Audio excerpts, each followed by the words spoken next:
We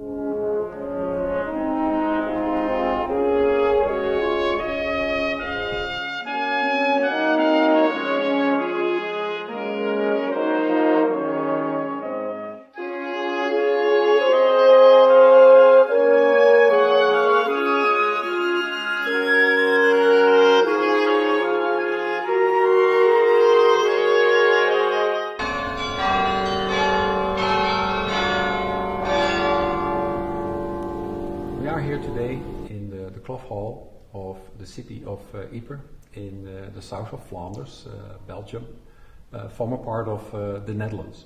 And our main reason is here to make the connections from the city of Albany and the state of New York.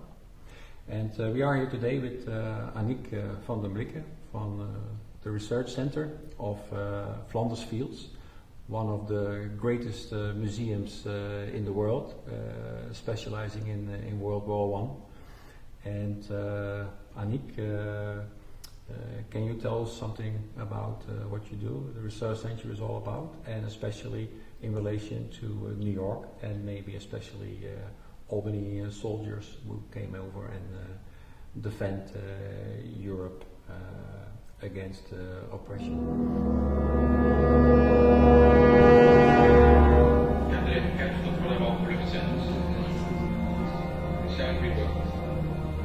Constructeur met elkaar gepraat, met vrouw, Sintonie, koeken.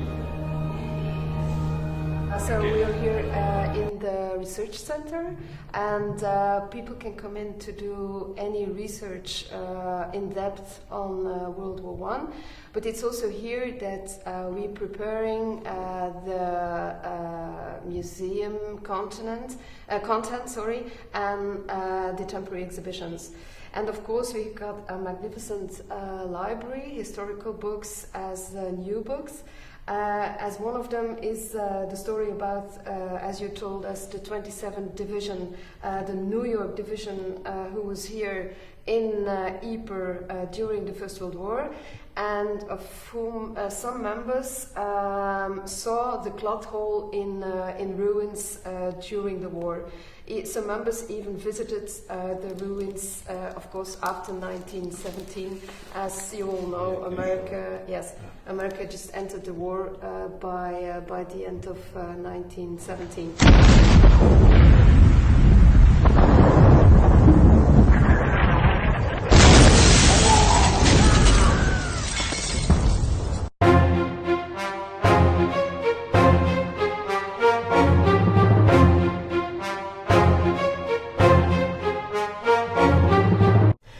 Here, if we talk about the books, this was a book because the cemeteries around here in Ypres, there's one central cemetery.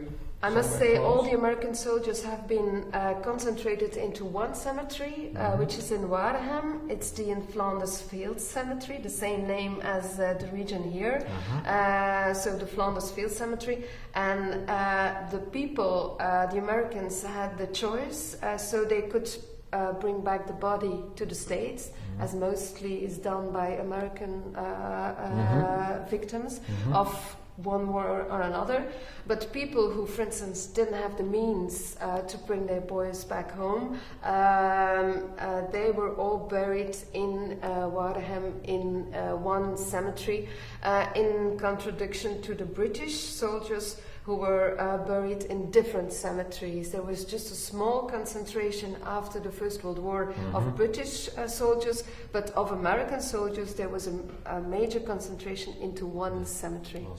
How is the cemetery today still maintained? Oh, it's perfectly maintained. Who does that? Is that the community? It's partly the community, and it's partly paid by the American government. Oh, still, yeah. And one of the persons who is very much involved into the cemetery and in the, not in the maintenance, but in the organization of the commemorations is here, Christopher Sims, and he's the one of the two authors of this book.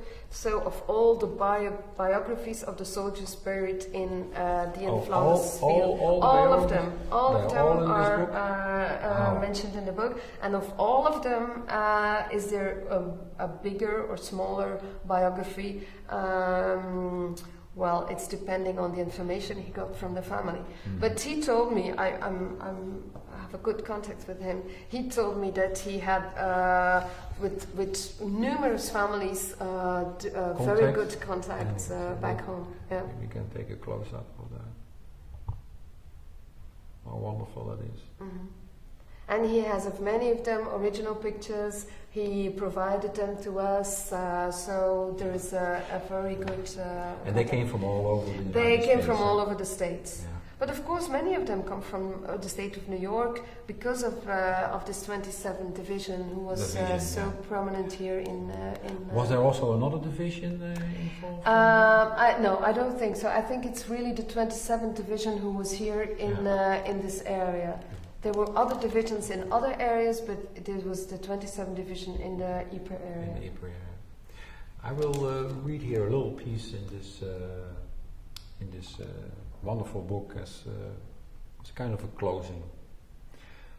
And it shows the pictures of a couple of American soldiers visiting the cloth halls here in Ypres.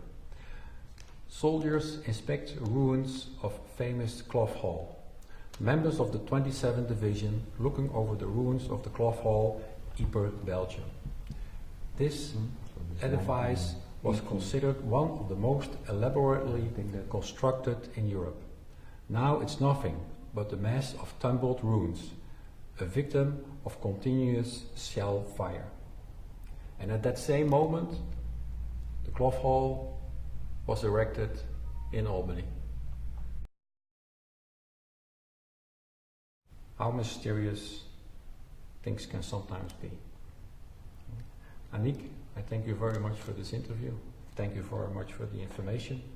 And when we are in Albany, we're gonna take this on and see how we can bring people together and make the connections, gather pictures, and maybe even in the cloth hall in Albany, maybe next year, a small exhibit as a commemoration to the men who served in World War I from New York, or especially the Albany region, could be held there. It was my pleasure. Okay, thank you very much.